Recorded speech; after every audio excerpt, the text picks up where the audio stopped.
Our next speaker, we have Kayode Damali. Kayode says affairs ruin marriages, and approximately 1 in 5 adults in the UK have admitted to having an affair. Our speaker, Kayode Damali, probably the youngest of the group, and despite never previously having been married, is going to tell us what he's learned from them and what they behold in this speech, The Power of an Affair.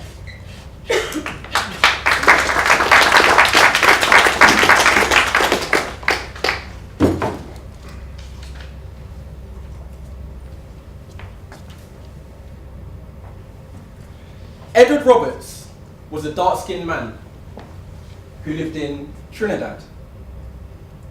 He was very attractive, had a high-positioned, well-paid job within a company. And despite already being married, he still had all of the girls after him, including the young Eleanor, around 19 at the time. The two fornicated and had a daughter. The first consequence of an affair. In St. Lucia, about 200 miles away, and about 20 years later, a barren woman named Louisa worked for an attractive business store owner called Simon, who, may I add, was also already married. The two also ended up fornicating, and despite Louisa living her whole life knowing that she could never have a baby, miraculously fell pregnant and insisted to Simon that she had to keep this infant, as she may never fall pregnant again. The second consequence of an affair.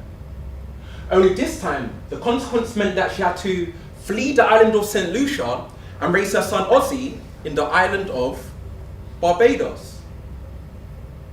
Now, what's interesting that sort of connects these two stories together is that Eleanor's daughter had a daughter called Wendy, and Louisa's son Ozzy eventually met in England and had a son called Kayode.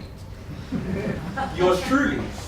Whereby now on both sides of my family, I am now from the consequence of an affair. And now I haven't really done too badly. Well, that's according to society.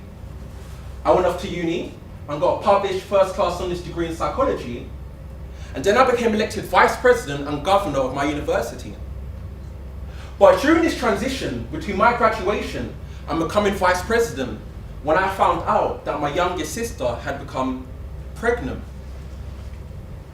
I remember being in my halls at university when I found out, just sitting in the kitchen, staring out the window, thinking, who is this guy? Should I just ring him? Like, what? Are you mad? You think you can sleep with my little sister?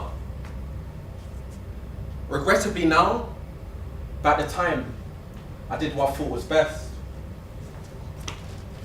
It's like I was the pilot of my family's aircraft, about to take off our plane from the runway, but then last minute, telling my sister to press the button, abort, abort, abort! Because that was not how I envisioned the Damali family's flight taking off. But then, in an emotional conversation with my father, that really touched my ventricles and my aorta, he sat me down and reminded me that if his father back in St. Lucia had the same attitude that I did, well, my dad would not be breathing here today. And as a consequence, neither will I. My sister had her baby, and my niece is now one of the greatest joys in my life.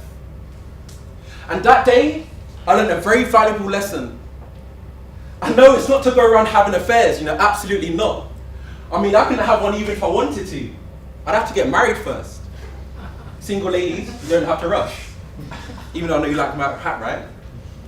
No, I'm joking. But what I mean is that sometimes our misfortunes can lead on to serendipities.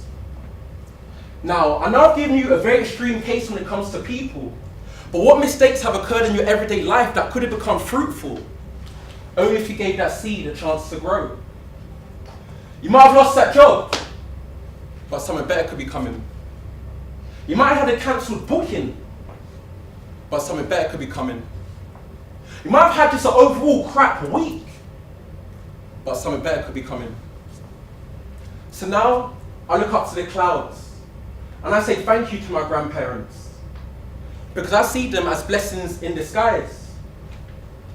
Because sometimes when things don't go as planned, they can just be blessings in disguise. It's like when you go to order chips, but you get an extra one. It's like you got blessings in the fries. So, remember, when things don't go as planned, or things seem to be going against your spirit, just remember that a plane takes off against the wind, and it doesn't go with it. Thank you.